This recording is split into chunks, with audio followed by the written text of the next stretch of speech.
OK. Numéro 1 de la révision, on avait cette équation-là, puis c'est une équation qui est linéaire parce qu'on a un x qui est à la 1. Fait que vous avez plusieurs façons de faire ça. J'ai à peu près fait un graphe là, que ici. Oups, une petite seconde. Le crayon ne fonctionne pas. Là. Fait que là, mon point est 0, moins 5, parce que c'est mon b qui est là. Fait qu'on peut aller avec mx plus b, puis après ça, on se promène avec la pente, parce que pente est 3. 3 sur 1, fait que ça, c'est comment on bouge en y, ça, comment on bouge en x, ou on peut se faire une table des valeurs. On part avec 0, moins 5. Puis là, on va 1, 2, puis moins 1, moins 2 en x, puis là, ça nous donne notre droite. La droite est pleine parce que c'est le symbole plus petit ou égal. Puis là, on s'en va à notre B, puis on regarde, OK, où est-ce que, si je mets mon doigt là, où est-ce que les Y sont plus petits? C'est en dessous de la droite, fait qu'on colorie là. Ça, c'est la 1A. Même chose pour la 1B, sauf qu'il y avait une petite twist. Vu que mon Y était négatif, moi, ce que j'ai décidé de faire, c'est d'apporter le 3x de l'autre côté, puis après ça, diviser par moins 1 partout, fait que ça change de symbole de bord. Puis là, on fait la même chose, donc on part à 0, moins 6, puis on se promène de... La pente était la même que tantôt, fait qu'on bouge de 3y positif, puis on bouge de plus 1 en x. Faut qu'on se fait une table de valeurs avec notre ordonnée à l'origine, 0, puis le b qui est là. On va 1, 2 d'un côté, moins 1, moins 2 de l'autre côté. Notre ligne est encore là pleine, puis encore là, le y est plus petit.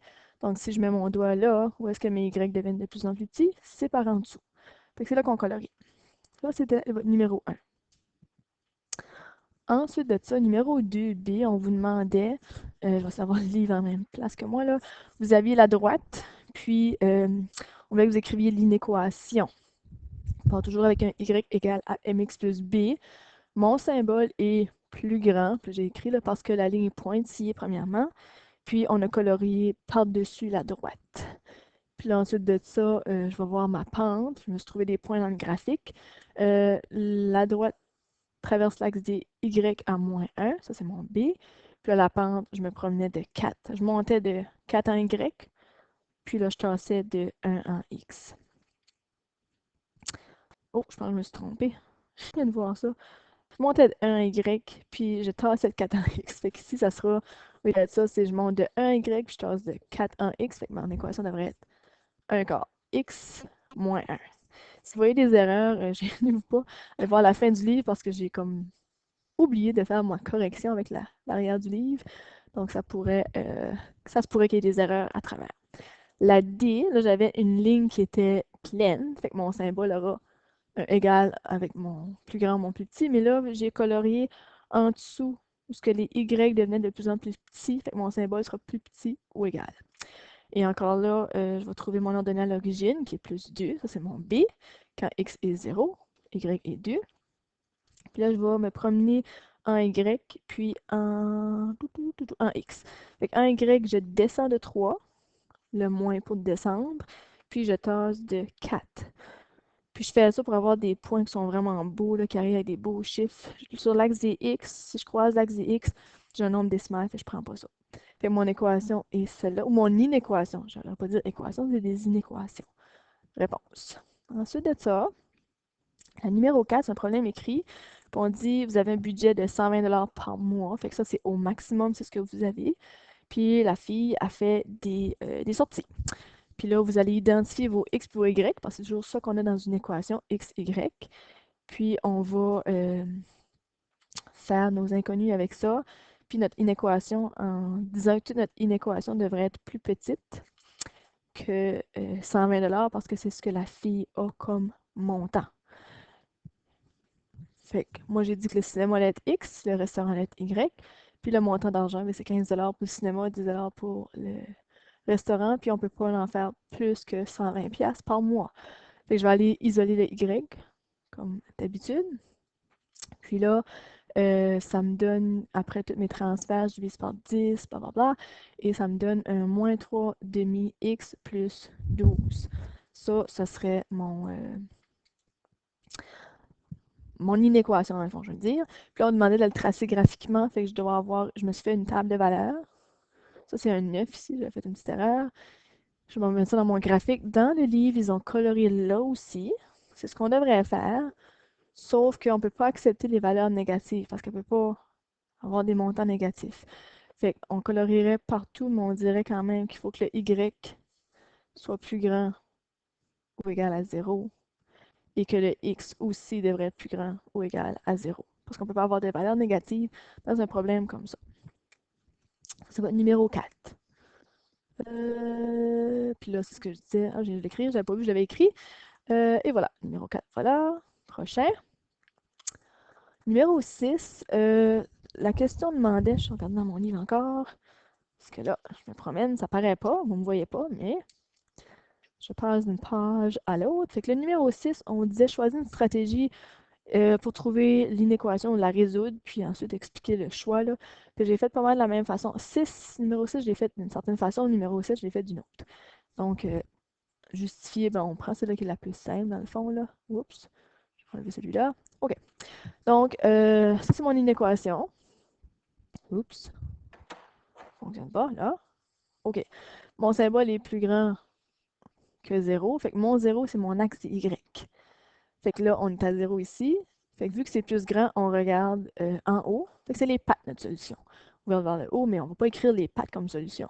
On va aller trouver où est-ce que la parabole touche cet axe des X-là par factorisation, par compléter le carré, par formule quadratique, ça ne dérange pas. Peu importe, vous devriez avoir ces deux réponses-là. Quand X croise à 9, ça croise quand Y est moins 7. Puis là, suivez votre droite numérique. Vous avez un 0 à travers ça quelque part.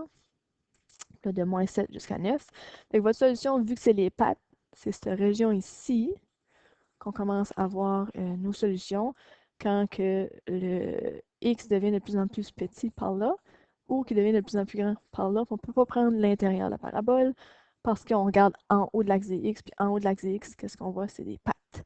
Fait que votre solution X appartient à l'ensemble des nombres réels. Puis là, j'ai fait deux façons différentes, comme ça, ou si vous voulez les séparer, ça revient à la même chose. Fait que votre... Oups, j'ai oublié moins 7. Fait que quand x est plus petit que moins 7, n'importe quoi en dessous de ça, ou quand excusez, x est plus grand que 9. Ça, c'est vos réponses.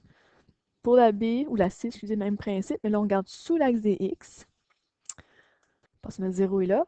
Fait qu'on va ouvrir vers le haut, fait que la loupe sera notre réponse. Vous n'êtes pas obligé de colorer comme ça. Moi, je le mets là, mais disons sur un test, on ne vous demanderait pas ça. Ce qui nous intéresse, c'est ça. Je factorise encore, je vous ai donné des belles équations ou une équation qui se factorisait bien. Soit mon x est moins 12 ou le x est plus 4. Puis, vu que je regarde sous l'axe des x, ma réponse est ici. Puis, la réponse existe entre ces deux valeurs-là seulement. Pas là-bas ni la gauche-droite. Fait que mes réponses sont entre moins 12 puis 4. Puis, je mets pas de symbole d'égalité ici, je mets juste plus petit parce que ici, c'est ce qu'on montre, plus petit. Si je retourne en haut, même chose, j'ai pas mis de plus petit ou égal ou de plus grand ou égal. Oups, je lance mon écran parce que j'ai pas ça au début de mon équation ou de mon inéquation. Prochain, numéro 7. Même chose.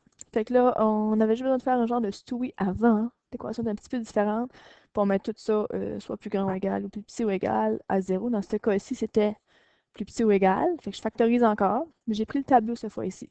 J'ai fait comme une vérification vite faite, là. Je regarde en dessous, fait que ma réponse serait la loupe. Fait que c'est entre moins 4 puis 8.